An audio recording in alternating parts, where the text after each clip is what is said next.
Inyong mapapakinggan ang programang Know Your Bible. Alamin ang inyong Biblia. Hatid sa inyo ng World Radio International and is supported by Church of Christ. Narito na si Brother Daniel Oliva. Magandang umaga po muli mga kaibigan at mga kapatid. Ito na naman ang programang Alamin ang inyong Biblia. Know Your Bible program. Hatid po sino ng World Radio International to White Sparrow Road, Church of Christ and West Monroe, Louisiana, USA. Ang inyong po lingkod na nagbibigay ng mensahe, Brother Dan Oliva. Ito po ay marinig nyo sa radio, GMA, DWRA, every Sunday between 5 to 6 o'clock in the morning. Ito po ay sa radio audience natin sa Baguio City, Benguet, Cordillera Region, Pangasinan, La Union, many other places na abot po ng signal ito. Kung ibig po nyong mag-communicate sa akin, my telephone numbers are 059-49329 and 0917-700-3134. Yan pong aking Smart and Globe numbers. Ang ating pong pag-uusapan ay pinamagatan kong Sins of the Saints, Fornication. Text natin po ay Galatians chapter 5 verse 19 and verse 21. This is intended for September 14. Ang pamagat, ang kasalanan ng mga banal. Ang mga kasalanan ng banal. And of course, so many doon sa Galatians chapter 5 verse 19 and 21 will be discussing this morning the subject of fornication. September 14, 2025. And of course, this particular date is the birthday of my younger sister who is based in Mandawi City, Cebu. Basahin po natin sa wikang Ingles muna. Sabi ni Apostle Paul, "Now the works of the flesh are manifest, which are this: adultery, fornication, uncleanness, and lasciviousness." Hindi ko po tatapusin yan kasi mahaba masyado yan. But sabi doon sa verse 21, "They which do such things shall not inherit the kingdom of heaven." Yan po sa wikang Ingles. Basahin po natin sa wikang Pilipino sa Book of Galatians chapter 5 verse 19 up to verse 21. Basahin ko na lang po lahat yon para sa ating mga tagapakinig. Ayon sa sinabi ni Apostol Pablo, Galatians 5:19-21, "Hindi maikakaila ang mga gawa ng laman, pakikiapid, kahalayan at kalaswaan, pagsamba sa Diyos-Diyosan, pangkukulam, pagkapuot, pag-aaway-away, pagsiselos, pagkakagalit, at kasakiman, pagkakampi-kampi, pagkabahabahagi, pagkainggit, pagpatay, paglalasing, walang habas na pagsasaya, at iba pang katulad nito. Muli ko kayong binabalaan, ang gumagawa ng mga ito ay hindi magkakaroon ng bahagi sa kaharian ng Diyos." Yan po ang ating pagbabasa sa wikang Pilipino sa ating paksa na pinamagatan kong The Sins of the Saints, Fornication, ang mga kasalanan ng banal. At doon po nakalista doon yung fornication, sabi doon, pakikiapid, etc. No? So actually, kung titinan mo yung word na pakikiapid sa English version, that's actually adultery. Pero dito sinasabi, gawa ng laman, pakikiapid, kahalayan, at kalaswaan. So medyo iba po ang translation sa wikang Pilipino. Kaya discuss po natin dito sa wikang English. The introduction po muna na ating pag-aaral.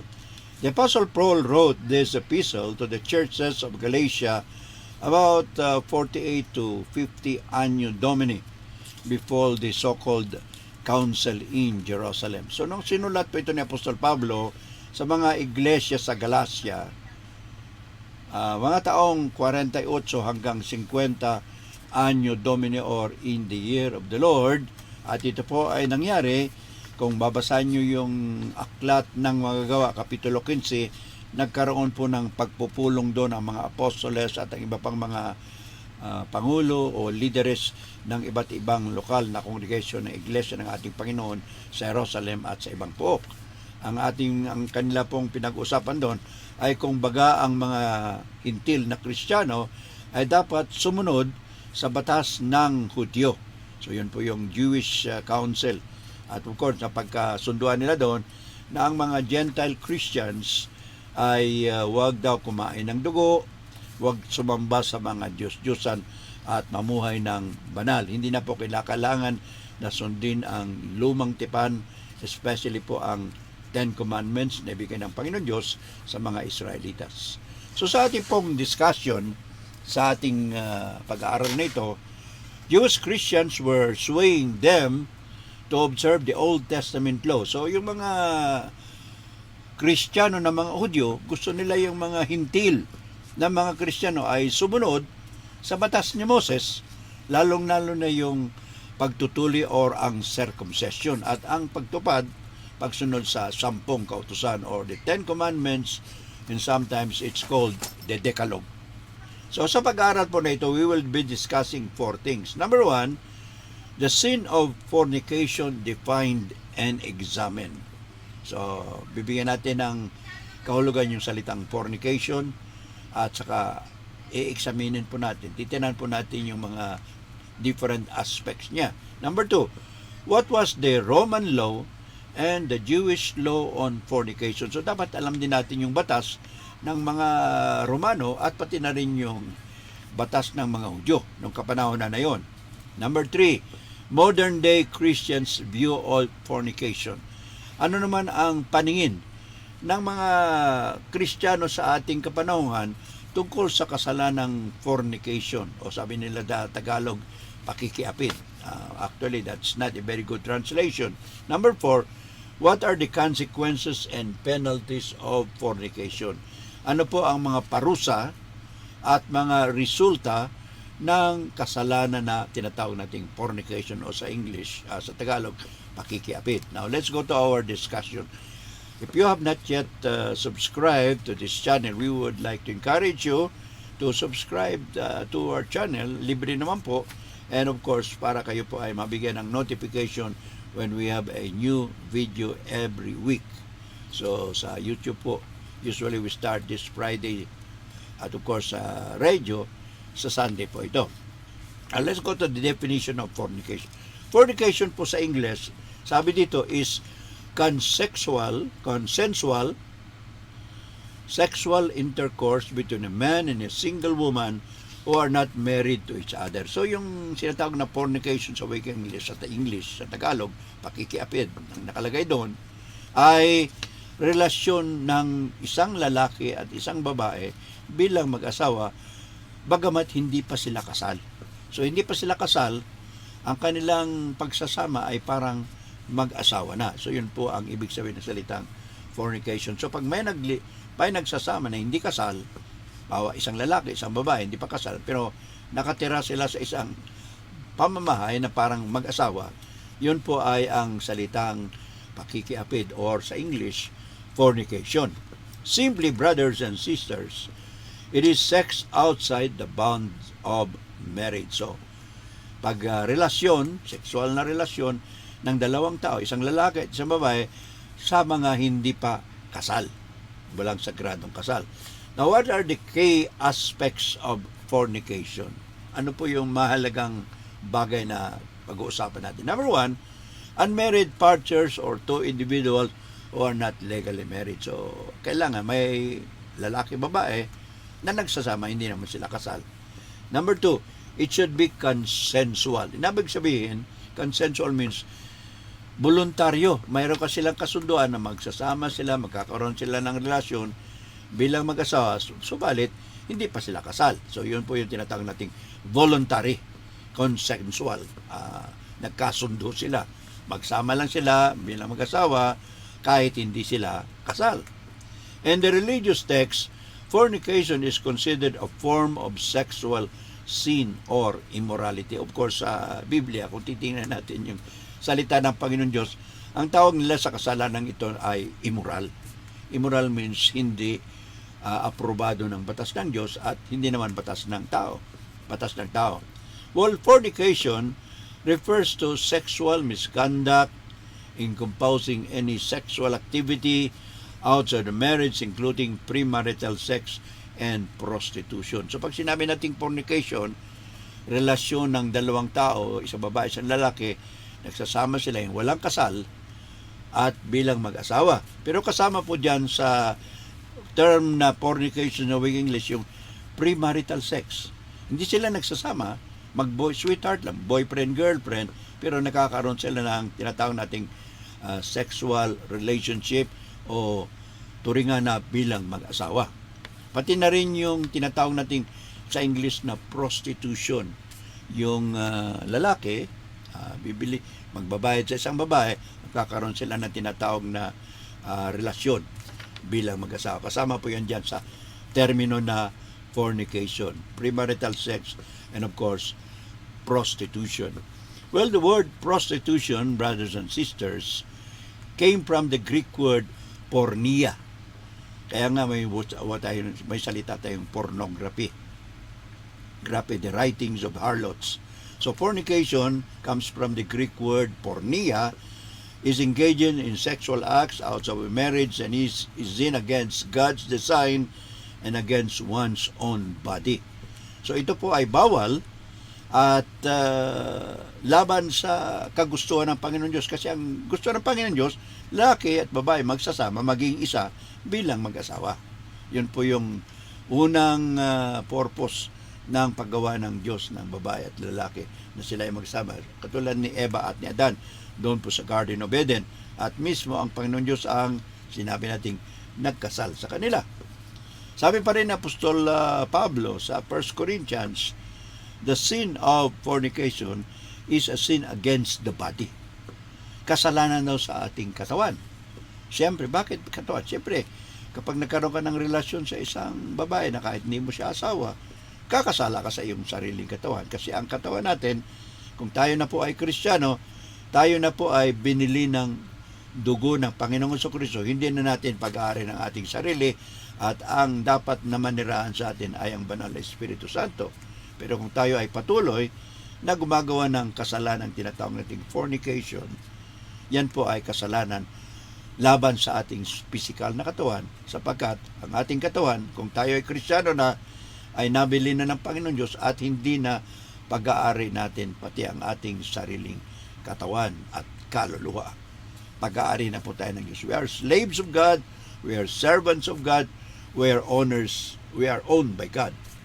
Now let's go to the second subject matter on this subject, on the sin of the saints, fornication. Let that be Roman law and the Jewish law of fornication. Meron bang batas ang mga Romano? Meron din bang batas ang mga Hudyo tungkol sa sinatabi natin kasalanan ng fornication o relasyon bilang mag-asawa kahit di pa kasal? Under Caesar Augustus, or Augustus Caesar, emperador ng Roma, fornication became a distinct crime called stuprum, punishing women for sexual activity outside of marriage. So medyo kakaiba yung batas ng mga Romano. Ang tawag nila sa fornication sa salitang Latin is stuprum, at ang punishment o parusa dito sa mga usually mga kababaihan. Parang iba yung batas nila sa mga kalalakihan at batas sa mga kababaihan. So parang ganun po ang nangyari sa batas ng mga taga-Roma, especially during the time of Augustus Caesar. The law emphasized the protection of family honor and lineage with penalties on women's conduct and social status. So nakikita ninyo sa Roman law, mas binibigyang halaga ang mga parusa sa mga kababaihan at ang kanilang tatawag na social status o katayuan nila sa lipunan. So importante po yun sa mga kababaihan. Parang may tinatawag na favoritism ang batas ng Roman law. Alright. Let it be, those involved might be exiled or forced to wear clothing of prostitutes. So pag nahuli ka na gumagawa ng kasalanan ng fornication, pakikiapid, relasyon na walang kasal, kung babae ka, pasusuotin ka nila ng damit na masasabi natin damit ng mga prostitutes, mga masasamang babae. At hindi lang yon, baka itapon ka nila sa ibang lugar. So hindi ka magkakaroon ng lugar sa lipunan ng mga Romano. Yun po yung kanilang batas. Now let's go to the Jewish law. The Jewish law strictly prohibits sexual relations outside of marriage, viewing them as illicit and forbidden acts. So sa mga Hudyo, talagang bawal. Bawal ang isang lalaki at isang babae na magsama bilang mag-asawa na walang kasal. So very strict po yan ang mga Hudyo dyan. Rabbinic tradition interpretation hold that any sexual and outside the bonds of marriage which is permanent and monogamous is forbidden. So ang tingin ng mga Hudyo, ang pag-aasawa ay dapat permanente, for life, at saka dapat one man, one woman, isang babae, isang lalaki lamang. Hindi po maraming lalaki, marami ring babae. Hindi po pwede yun. Alright. Fornication, according to the Jewish law, commonly referred as premarital sex, is when two unmarried individual engage in sexual relationship. So sa mga Hudyo at sa iba pang mga tao, ang tawag nila dito sa fornication is premarital sex. Ano ibig sabihin ng premarital sex? Nagsasama na sila bilang mag-asawa o kaya naman nagkakaroon ng relasyon bilang mag-asawa kahit hindi pa sila kasal. Yun po ang tinatawag ng common trend sa kapanahonan noon at pati rin sa ating kapanahonan ngayon. Ngayon, ano ang modern view ng isang Kristiyano? Ano ang tingin natin dapat sa salitang o sa kasalanang fornication? Well, Christian views hold that fornication is sexually activity outside the marriage and is sinful and contrary to God's will for believers. So, sa ating mga Kristiyano na nagbabasa ng Biblia, ang pakikiapid or sexual relationship with a person, kahit di pa kayo kasal, ay kasalanan at laban sa kagustuhan ng ating Panginoong Diyos. So, yun po yung napakalinaw na discussion natin dito. Well, the term immorality comes from the Greek word porneia. Sabi ko na kanina, yung term na fornication or immorality, galing po sa salitang Griego na porneia, which includes premarital sex or live-in relationship. Ano po ang kahalimbawa ng fornication ngayon? So, merong isa doon, premarital sex. Nagkaroon ng sexual relationship bago sila kinasal. Ano pa? Hindi lang yun. Meron pang mas grabe dyan. Hindi nga kasal, isang lalaki, isang babae, hindi lang nagkaroon ng sexual relationship, kung hindi patuloy. In other words, magkasama sila sa isang bahay, sa isang bubong, nagtuturingan bilang mag-asawa kahit hindi pa sila kasal. That is the sin of fornication.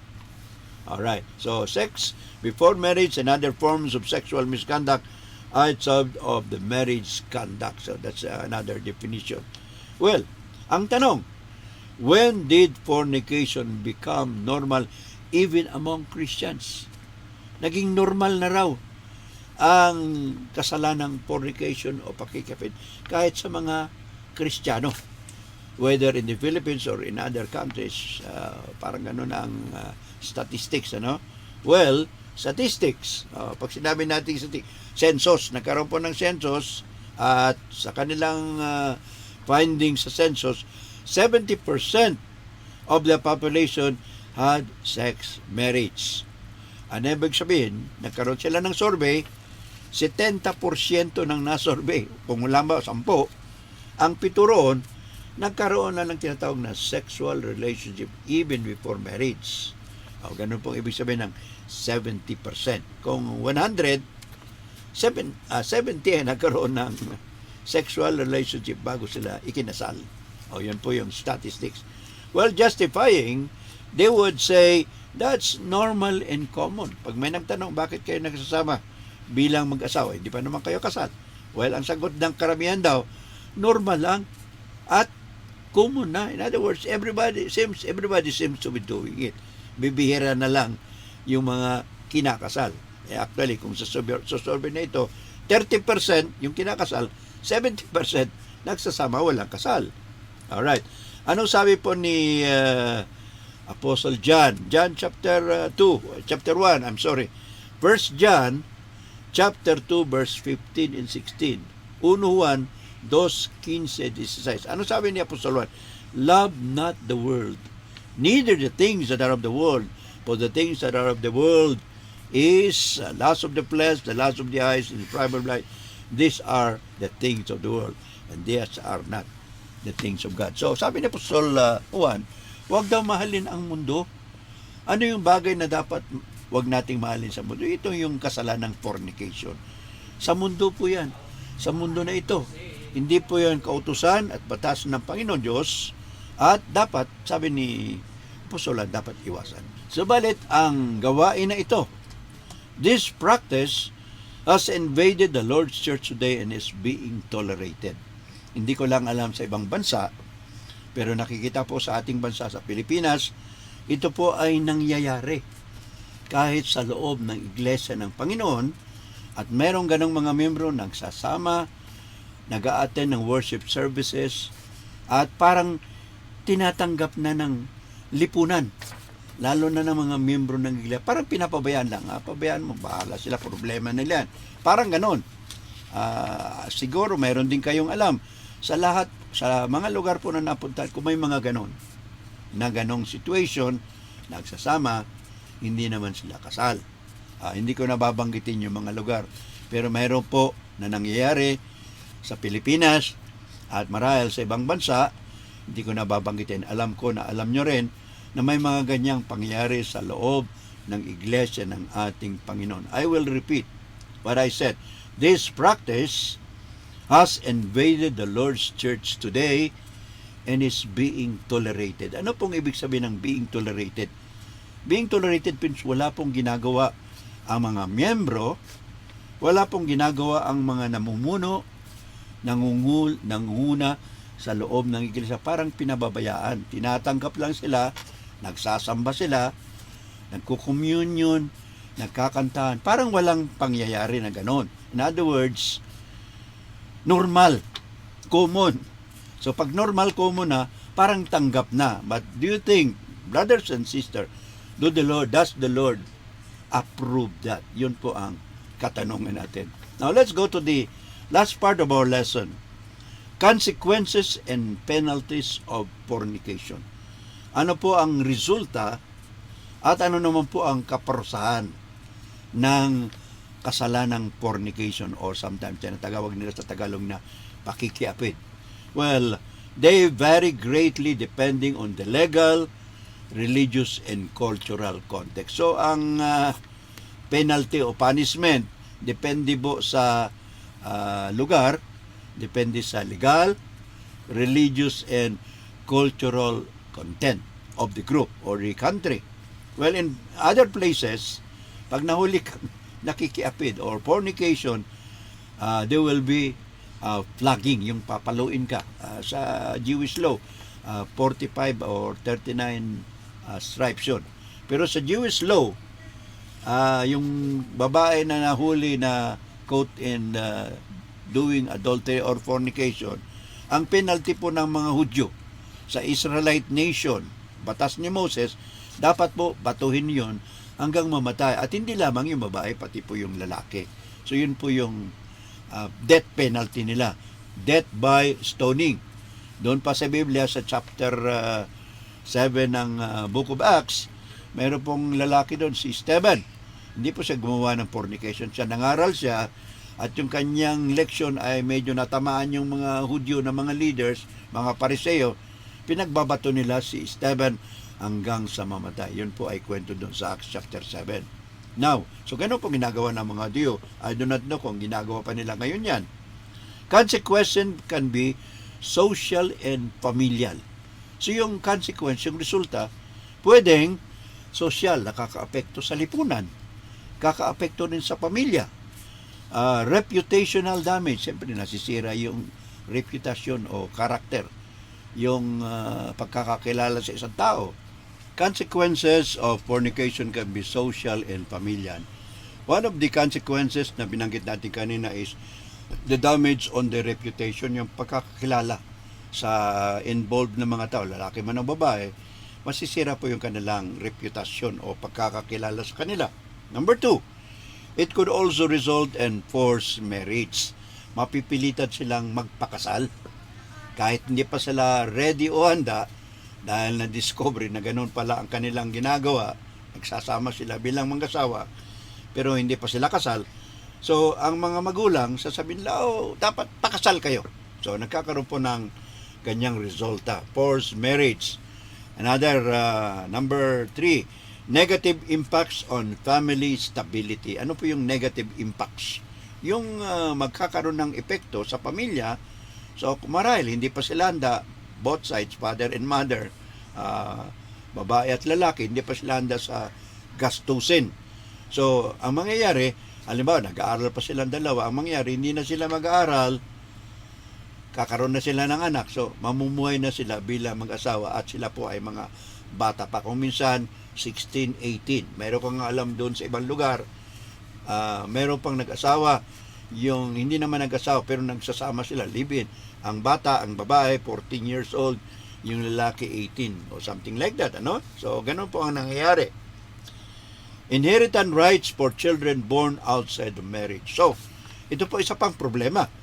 Kung halimbawa, hindi pa sila kasal at may mamanahin ang lalaki o babae na mga may pag-aari, mga lupa, mga bahay, pera, so kung ang nakalagay sa batas, yung mga legal children lang, yung mga anak na naging anak nila nung sila ay kasal. Kung halimbawa, hindi sila natuloy na kasal, so wala pong inheritance rights, walang tinatawag na batas na magko-cover sa tinatawag na mamanahin ng isang bata na mga anak ng hindi pa nakakasal. So, in other words, there will be problems with inheritance rights for children born outside of marriage.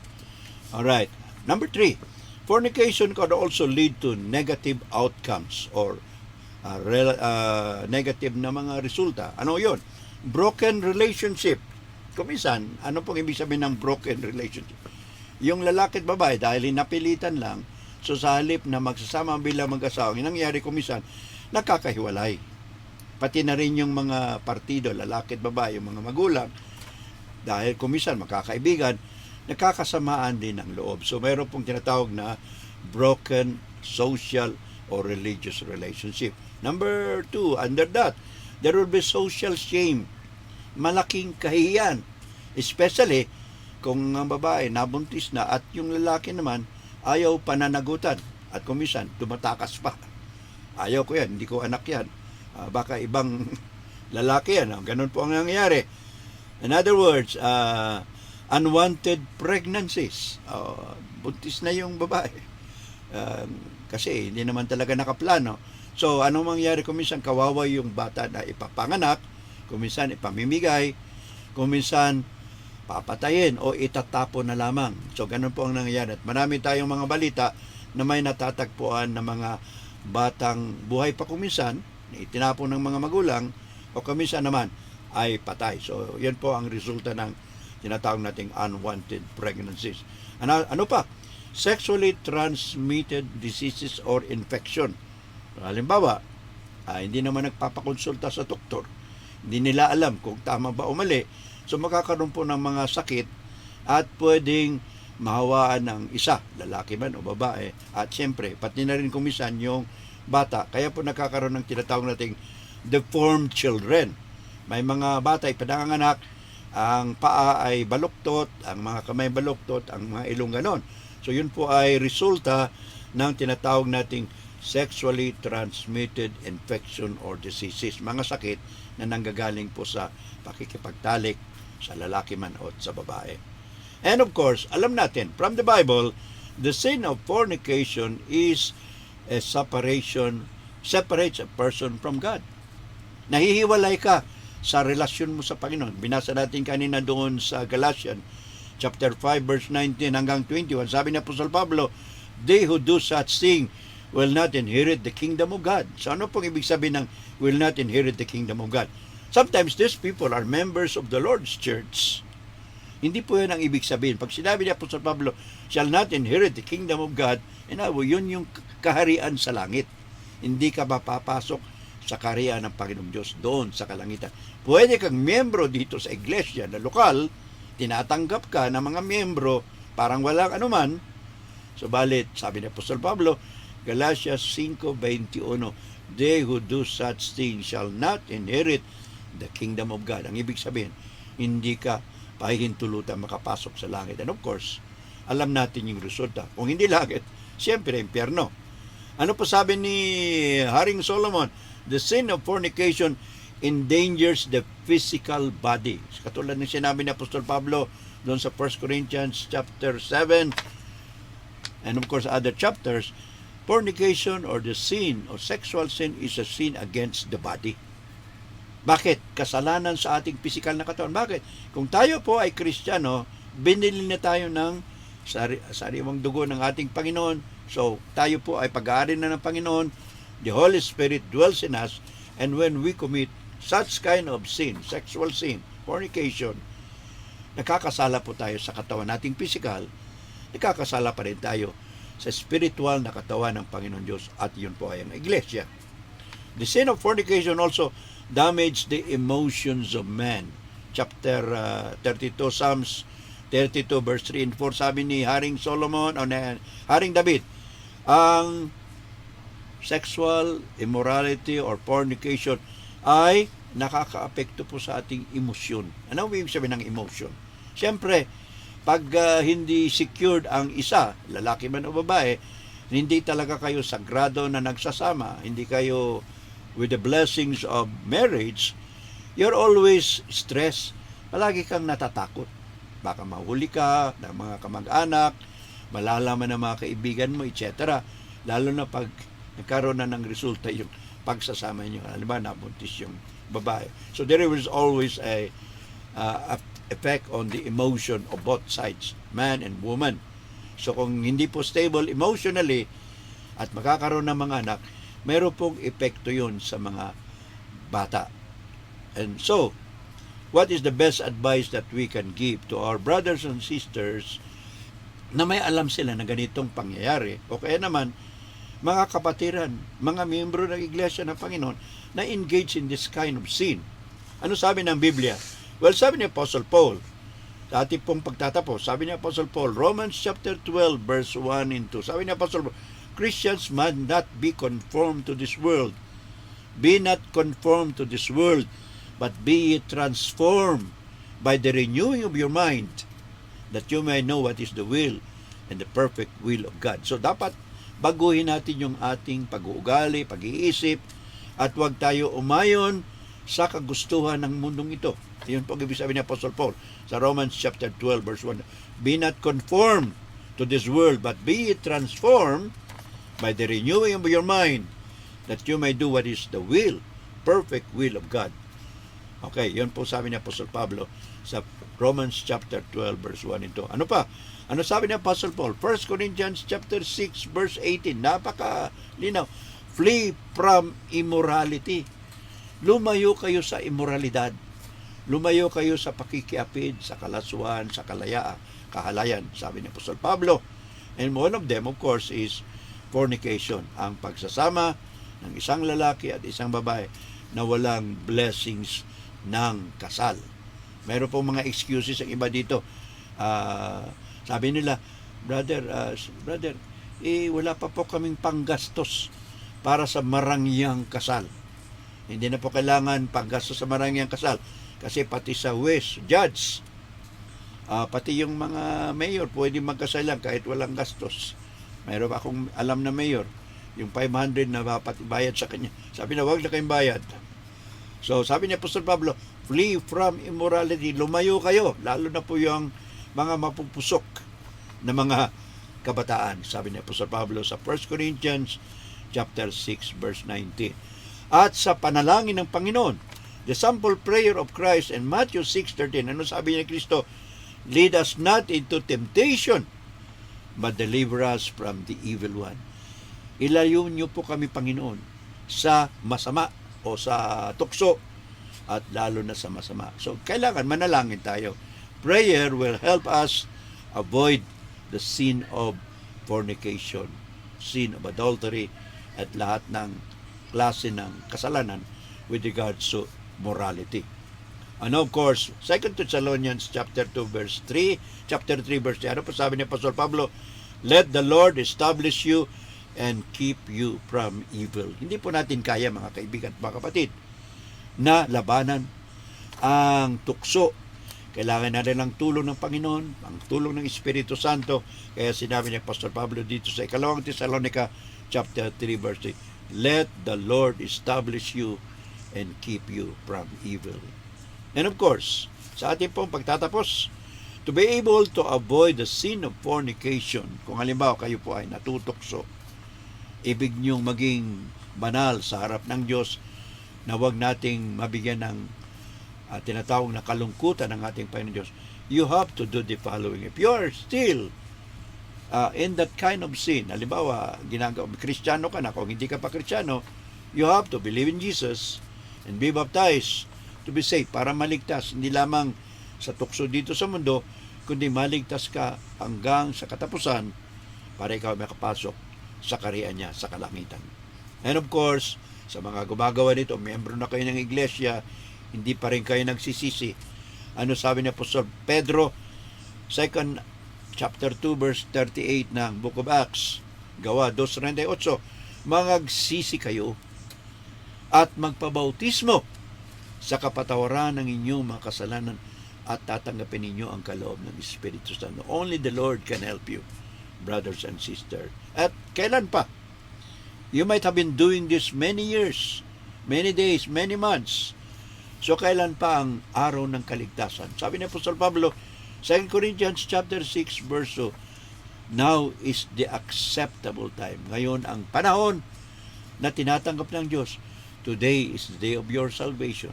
2 Corinthians chapter 6 verse 2. And of course, alam natin na mahal tayo ng Panginoon Diyos.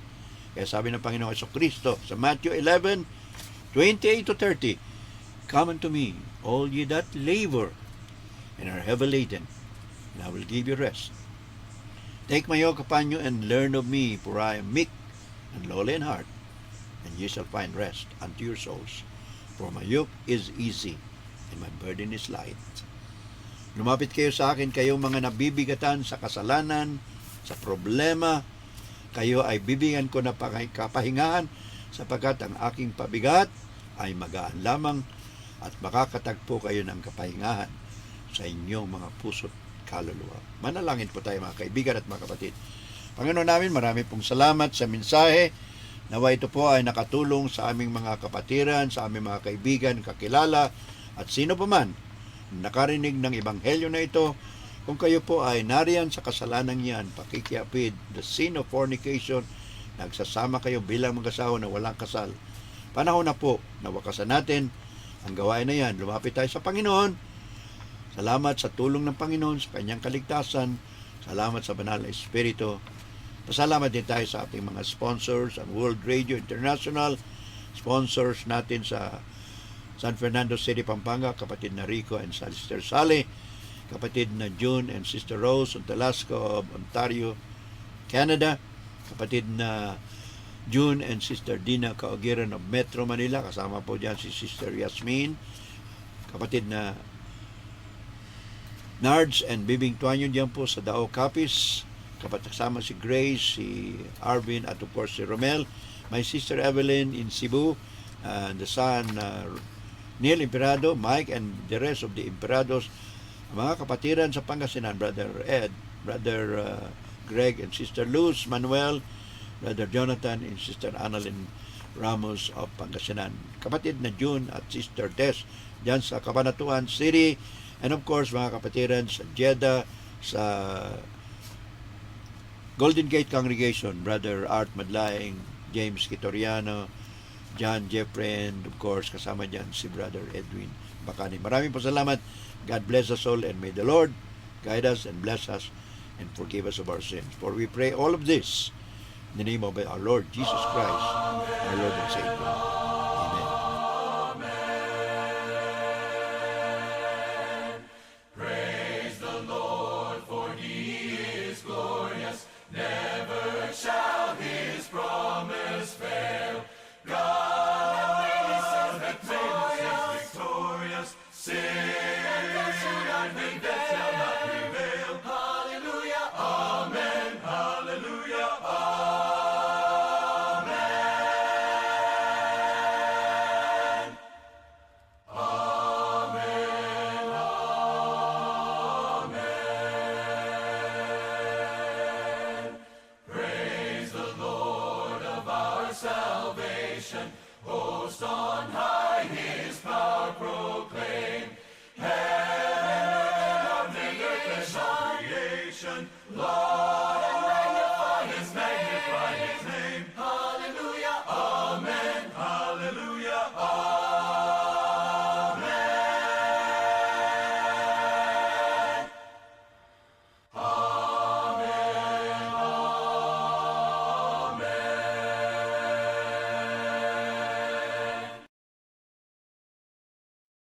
Inyong napakinggan ang programang Know Your Bible.